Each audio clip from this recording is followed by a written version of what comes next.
Magandang araw po sa inyong lahat mga kababayan at welcome back dito po sa PNR at ito nga mga ka-review natin, kapal ng mukha, utang ng bansa aabot ng 23 trilyon.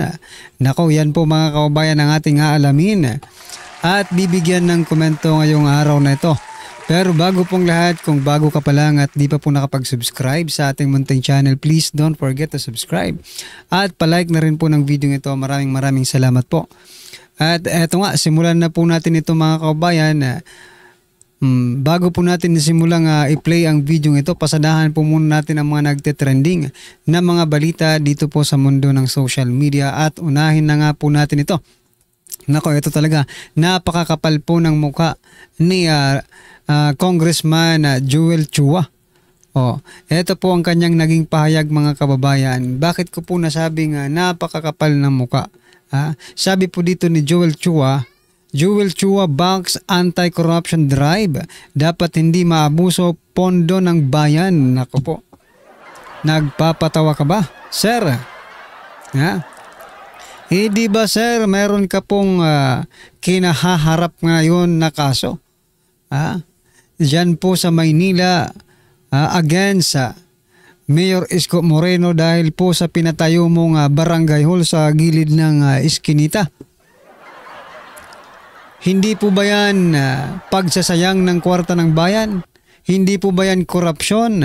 If you are really anti-corruption, dapat lahat ng kilos mo ay anti-corruption, pero napakakapal po ng pagmumuka mga kababayan. Mismong siya gumagawa ng sarili niyang korupsyon. Isipin mo naman, 19 million yata, correct me if I'm wrong mga kababayan, 19 million ang pondo doon po sa parang hotel. Masasabi mo ng hotel, pataas di ba? Ganyan lang siguro kalaki yun Yeah. Basta, nakita nyo naman sa balita mga kababayan yung pinagiba na barangay hall na pinagawa ni Congressman Chua. Palakpakan po natin si Yorme. Yan, si Yorme talaga ang anti-corruption, hindi kayo mga kababayan, di ba? Kaya nga, sabi ko, grabe talaga ito mga kababayan. Yung mga nagpalakpakan sa pagkakasabi ni President Bongbong Marcos Jr. na mahiya naman kayo. Kayo pong mga nagpalakpakan, kayo po ang dapat mahiya. Hindi nyo ba naintindihan? Or ayaw nyo lang intindihin yung sinasabi ni President Bongbong Marcos Jr. Kayo po ang pinararatangan nun. Diba? Kayo po na mga congressman ang sinasabihan nun. Anyway, kung mga manhid na talaga ang mga pagmumukha ninyo sa sobrang kapal, wala naman kayong magagawa. Eto pa mga kababayan, dahil nga po sa sobrang utang ng ating bansa. Ito po ang balita mga kababayan mula po sa ENC 24/7. Sabi po dito, data from Department of Budget and Management. Ulitin natin.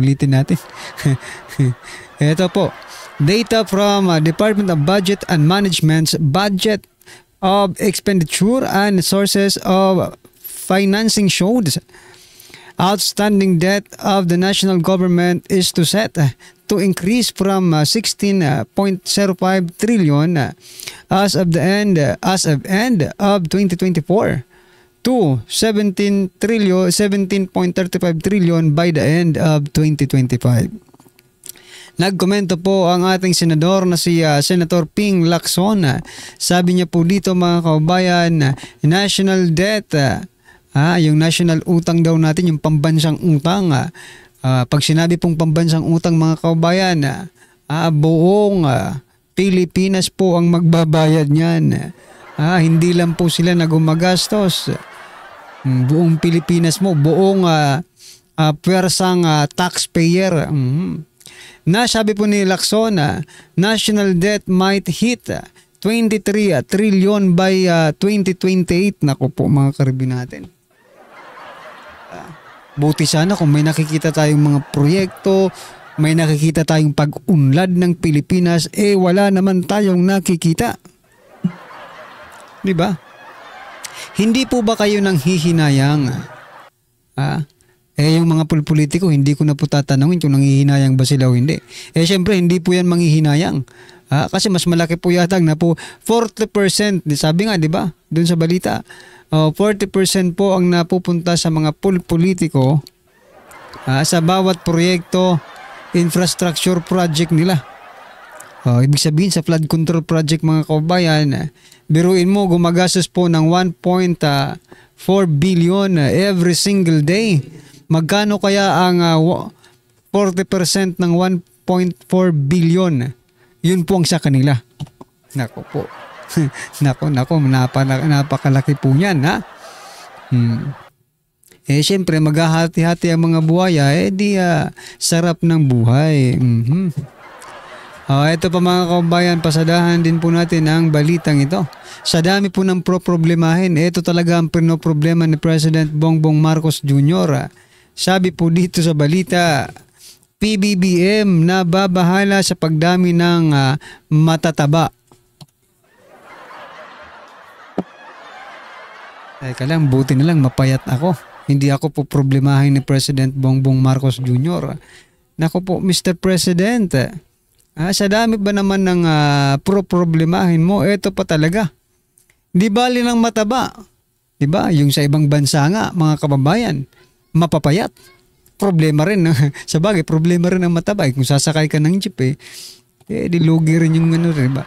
Pero what I'm trying to point out mga kababayan, sa dami po ng problema ng ating bansa, ito pa talaga ang tututukan or, diba, bibigyan ng pansin ng Pangulo. Ibigay nyo na po yan sa Department of Health. Nako po. Baka gusto nyo ayudahan din, ha? Yung mga matataba ay bibigyan nyo rin ba sila ng ayuda? Lalong tataba yan mga kababayan. Dyan nga sa House of Representatives, ang dami ring matataba diba? Diba? Hindi na yan papayat mga kababayan. Busog, palaging busog Paano papayat ang mga yan? Diba? Tama lang talaga pala na problemahin ni President Bongbong Marcos Jr. ang mga matataba. Kasi marami pong matataba. Diyan po sa House of Representatives, mga buhaya nga ang tawag di ba? So ano ang gusto mong mangyari ngayon, Mr. President? Tanggalin na natin yung mga matataba dyan. Anyway, ano po ang inyong masasabi mga kababayan? I-comment nyo na lang po. At eto, budget ng Department of Tourism tinapyasan pala ng Kamara.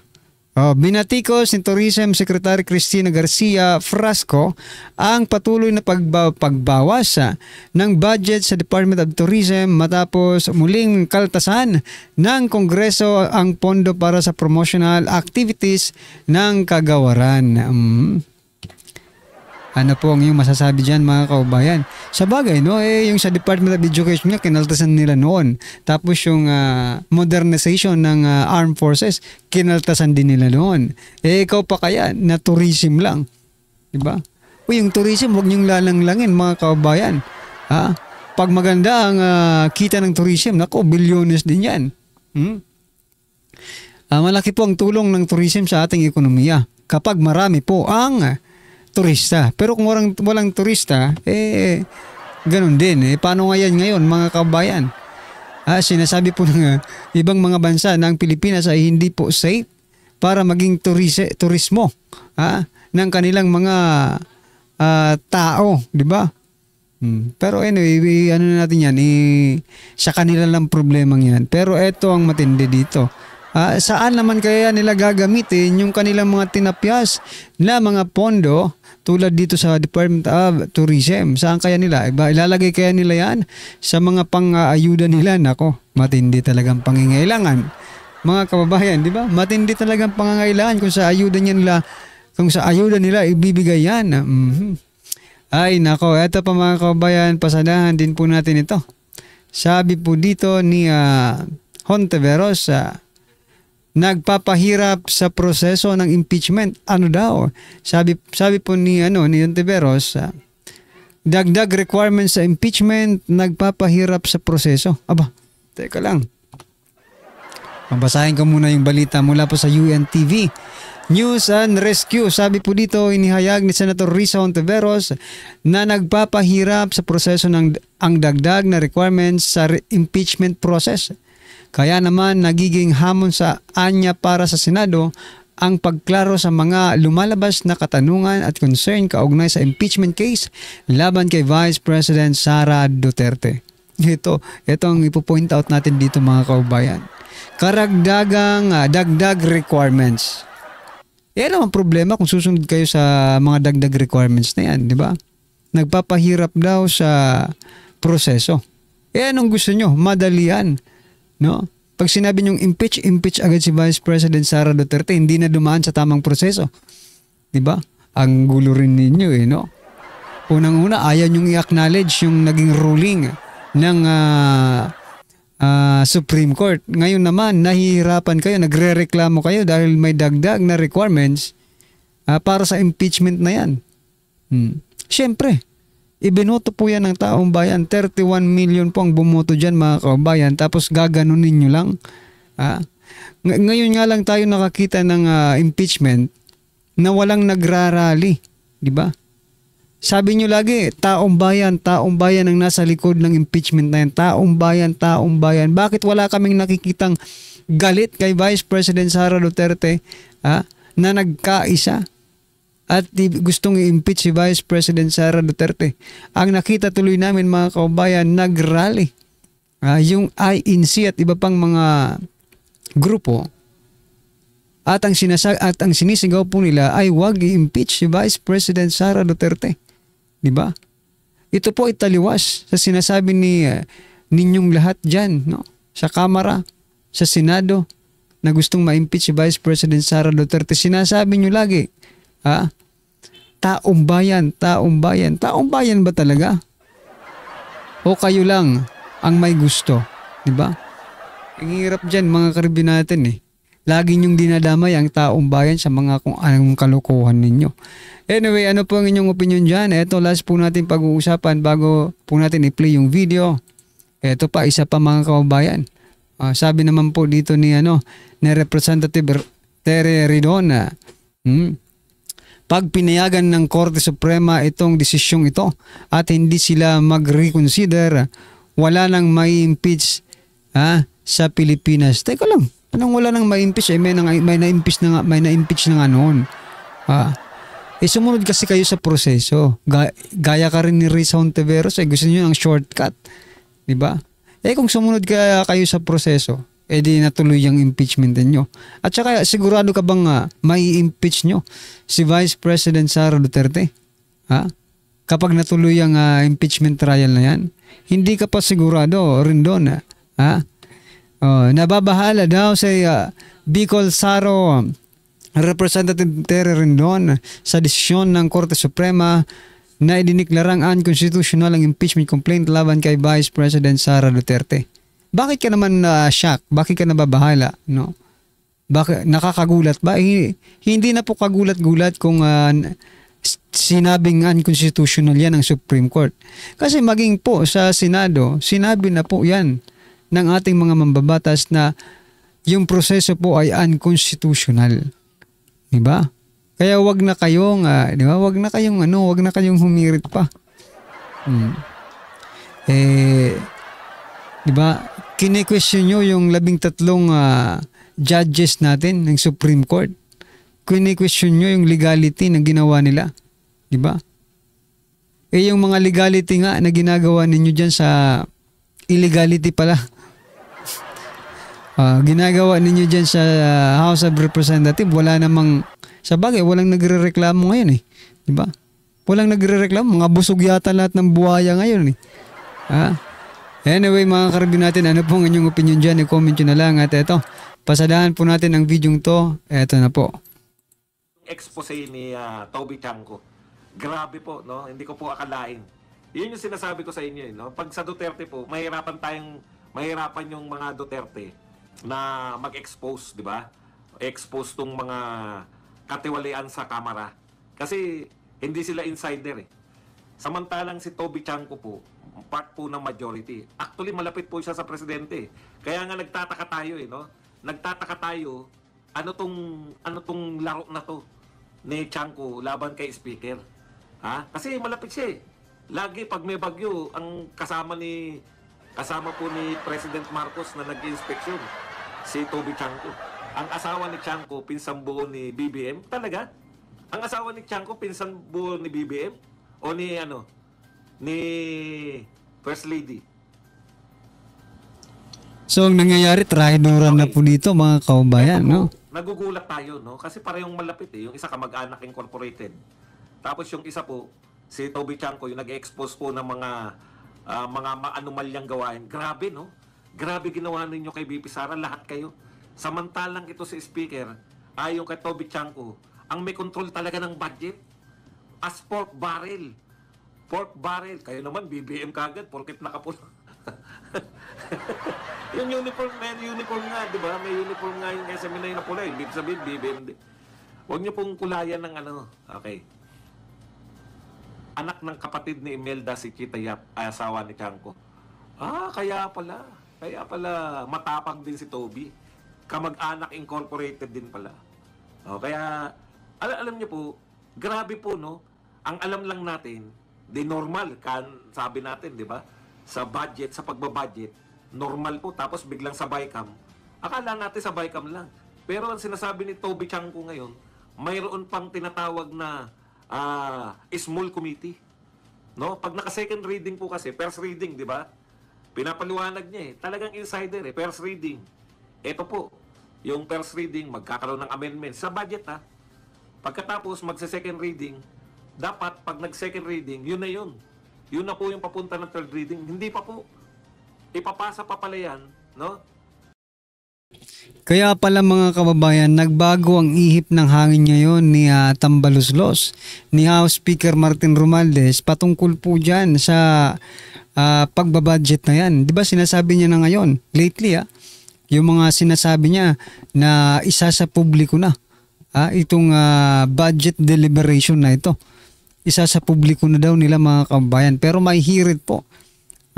Ang ating mga kababayan, sabi po nila pag gusto, may paraan, di ba? Kahit anong diyan, pag gusto nilang mag-insert, pag gusto nila ng insertion, ay nako. Magi-insert yan mga kababayan, di ba? Kahit anong gawin natin, hindi naman lahat ay inilalantad or hindi naman lahat ilalantad nila dyan sa budget deliberation na yan. Masasyak na lang tayo, oops, teka, mayroon palang ganito. Wala naman to sa di ba? Asawa ni Tambi. Tulad ng AKAP, di ba mga kababayan, yung AKAP wala naman pala doon sa tapos ngayon, batas na. Nako po. Asawa ni Chanco, kapatid ni Tambi. First kasi nila BBM ang Okay na po. Huwag niyo na po akong guluhin. Mag-asawa, ang magkamag-anak, yung asawa ni Tambi tsaka si Chanco, o yung asawa ni Chanco. O sige, basta magkakamag-anak sila. Okay na tayo. Dito na po tayo sa in-expose. Lang natin ng konti kasi nabigla talaga ako eh. Ang buong akala ko, ang anomalya, nangyayari sa BICAM. No?